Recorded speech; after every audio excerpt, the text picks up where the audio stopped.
Hello, happy Sunday. So I'm trying to commit to Wednesdays and Sundays.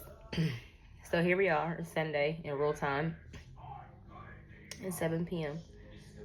It's 7 p.m. Sunday. Psych. I'll pray everybody's had a blessed weekend. That your days are going well for you. Life isn't always going to be what we are expecting for it to be. However, there's this contentment that I have within me that I pray that others have with them when you know that you're grounded and rooted in Christ, that allows you to coast. You have your highs and your lows. And here we go. It says, birthing bigger. For I know the plans I have for you, declares the Lord. Back this camera, big old head. Declares the Lord, plans to prosper you and not to harm you. Plans to give you a hope and a future. Jeremiah 29:11. That's probably one of most believers' favorite scriptures. Babies come out crying because they're mad. They've not known anything other than the comfortable warmth of the womb. I love this. I love birthing 3 children. When I tell you that I'm for sure God has gifted me with children, He knew exactly the blessings that I wanted and needed. And He just dropped this little thing in my spirit. It's last night. What was it?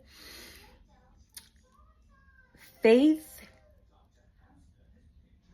and blessings equals or births abundance. Don't try to steal that. Still that. I'm going to see if anybody else have it. I'm going to get it trademarked. That thing hit me so hard last night. Like 1:30 in the morning, I was texting my coworker. We were just going back and forth talking about marriage. And that thing hit so hard. As I was listening to Monique Rodriguez's book. Like that, listen, God is so intentional. About me, or us. I'm just personalizing for me in this moment. The book, her book, I will share more details when I'm finished. I'm almost done. Book came out Wednesday. I started listening to it Thursday. We're on Sunday. I'm almost done.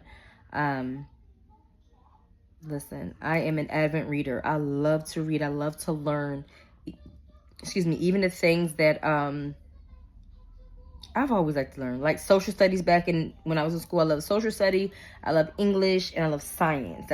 That's one of the reasons why I leaned into nursing, because of the science background to it.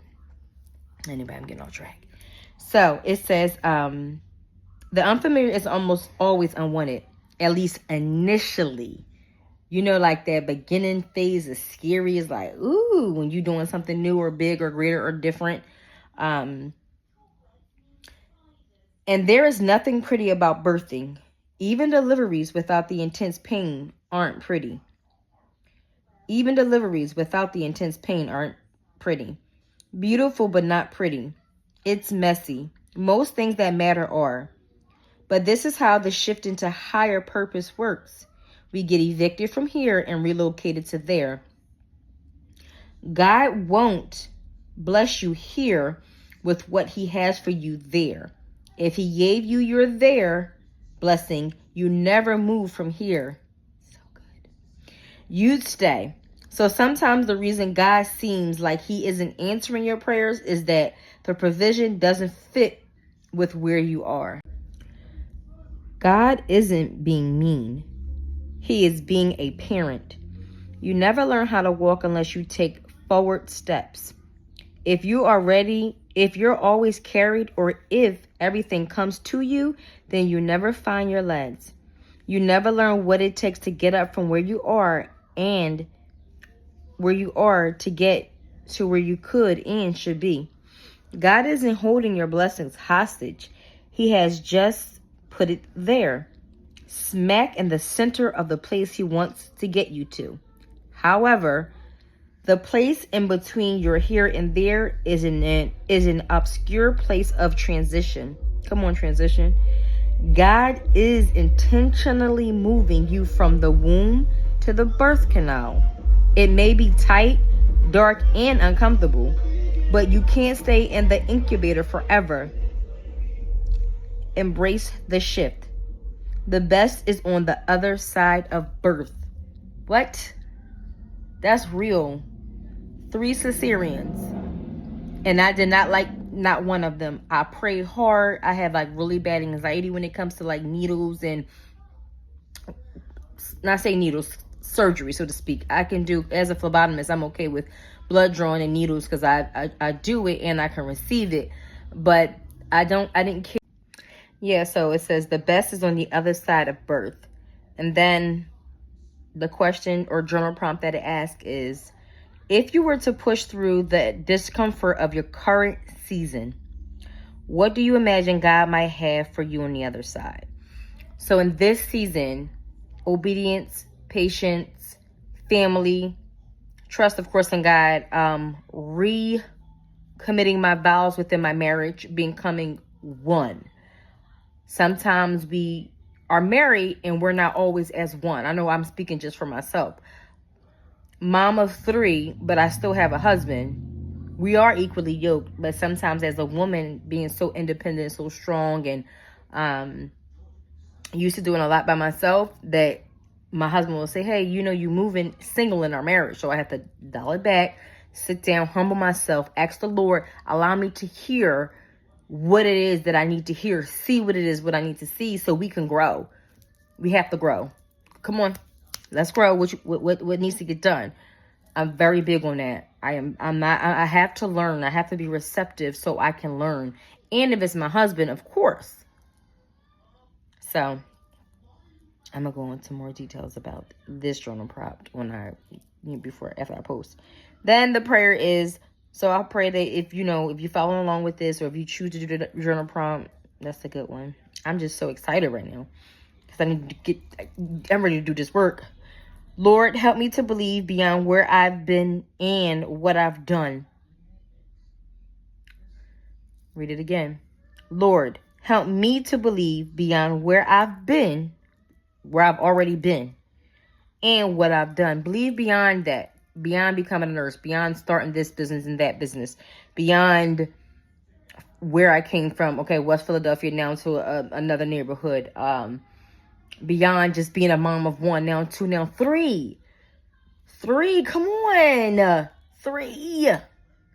So look at it in whatever way you need to look at it. Whatever experiences, if it's financial, or if it's business, or if it's higher levels with Christ, or a deeper relationship with God, or becoming a better person, or a parent, or writing a book, or starting a business, whatever that may be, a new job, running a company, being a leader, whatever that may looks like. It says, Lord, help me to believe beyond where I've been and what I've done, beyond where I've already been. Let me believe beyond that, because if he already got us there, he has so much more for us. All right, you know how to do that. You, like my girlfriend said, you already mastered that. Because I'm so, like I said, let me get through this.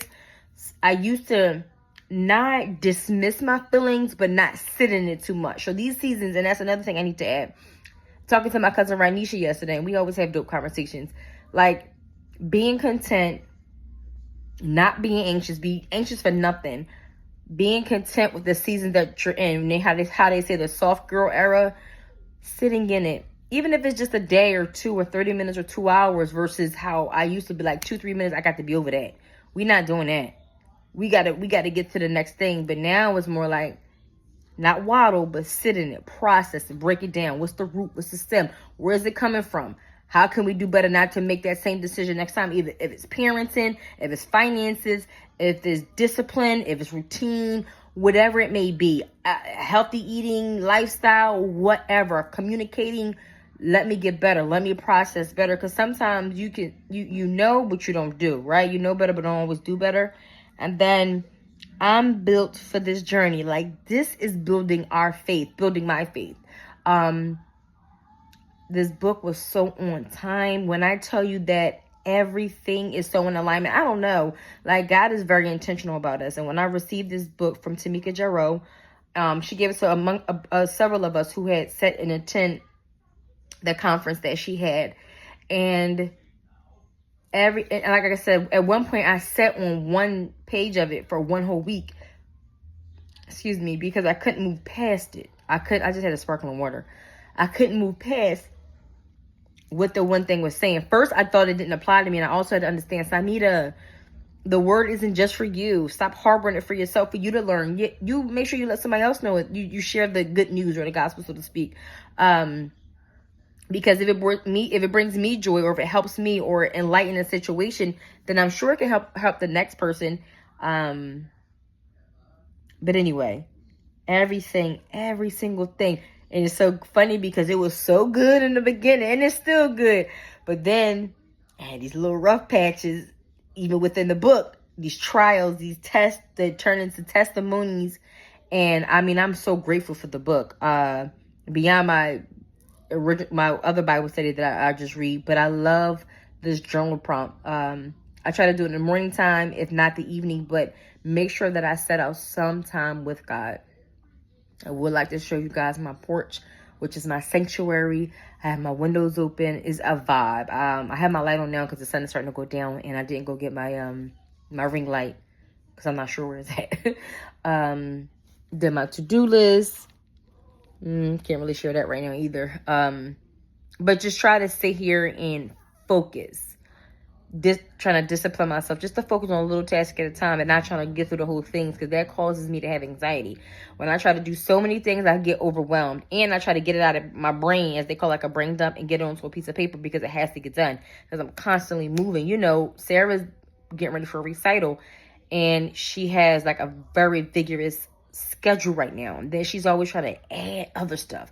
Now that her and her friends want to do majorette, I'm like, but it's kind of like when we grew up. I know me and my friends, I grew up in Germantown, and we would make up, or anybody probably did this. We would call Cuties in Action, CIA. We would go around, have bake sales, and have drill teams, and try to perform block parties and stuff like that. Like, that's fun stuff. And I never told my daughter that I did that. But the fact that she's very intuitive, like just how I am, or I was, and about community, like her grandmother and her dad. Like, I love these gifts that our children have, and I'm not afraid. I'm not afraid of what may or may not happen. Yes, Jesus will come soon for us, but let's not even like the news. Like, I can't worry about what's to come. All I can do is pray, live to the best of my ability, have a relationship with Christ, do my best to treat people with respect and kindness, and work out the fruits of the Spirit. Know my connection and my relationship with my children. Make sure I'm teaching them, discipling them, and make sure I'm evangelizing, first of all, in my own home with my own children. Because sometimes, like, social media or the news is government and all. It's so much that try to come at you to make you just have this fear so bottled up of what's to come. My one concern is make sure that I live the life that Christ has called me to be, and all the things that He's called me to be. So I am going to share that Michelle Rodriguez book, the owner of Mayel.